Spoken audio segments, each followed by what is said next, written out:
But the Babylon that shaped the Bible and its laws had its roots in an even earlier civilization, one that reached its peak 7 centuries before Christ. It was the brutal empire of Assyria, a place the Bible called a land bathed in blood.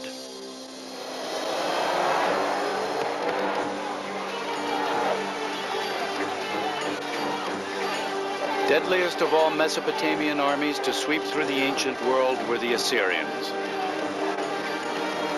In the Bible, they are the ultimate symbol of bloody tyranny and ruthless oppression.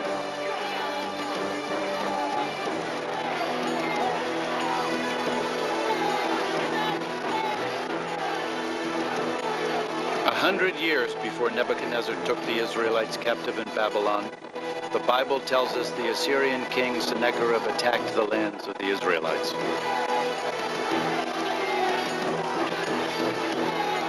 In the second book of Kings, the Bible says, "Behold what the kings of Assyria have done to our lands, destroying them utterly."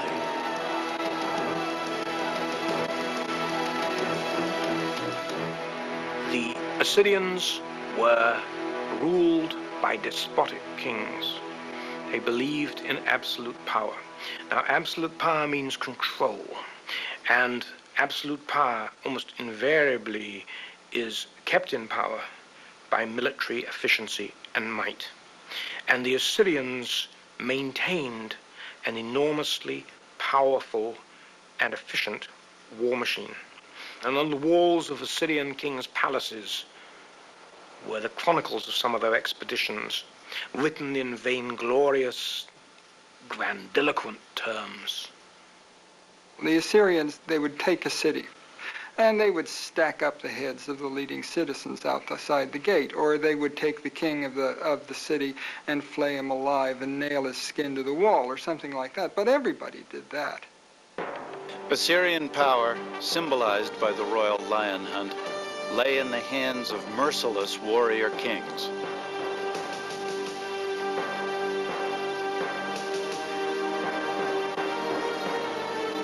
Even the Bible betrays grudging admiration. Behold the Assyrian. Under his shadow dwelt all great nations. Ezekiel 31. When the city of Rome was in its infancy, Assyria was the greatest empire in the world. For more than 1,000 years, details of Assyrian civilization were few.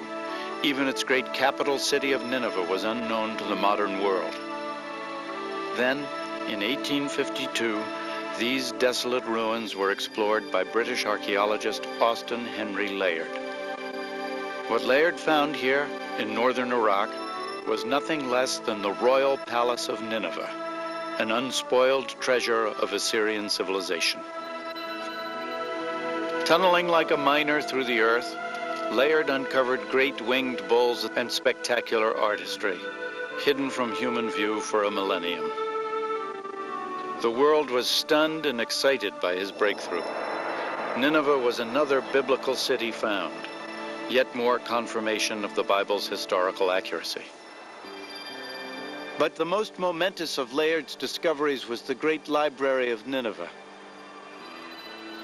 an extraordinary collection of 22,000 clay tablets inscribed with the cuneiform writing of the Assyrians. The only direct communication that we have with the people of the ancient world, really, is what they left behind in their writings. We can know from that what they ate, what their medical treatments were, what their family life was like, what their politics was like, how they viewed religion. Details of Assyrian daily life reveal a patriarchal society, a world where commoners, and especially women, had little status.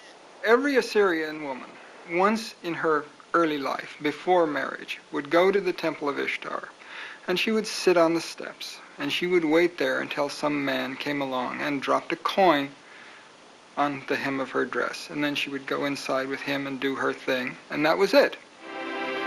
Yet in this despotic world, there was a kind of justice. In marriage, even a wife had certain rights. A woman could specify in her marriage contract that her husband would have no other wives. She might specify that he could have all the prostitutes he wanted, but no other wives. But if ordinary women had only limited status, recent discoveries reveal Assyrian queens enjoyed great privilege.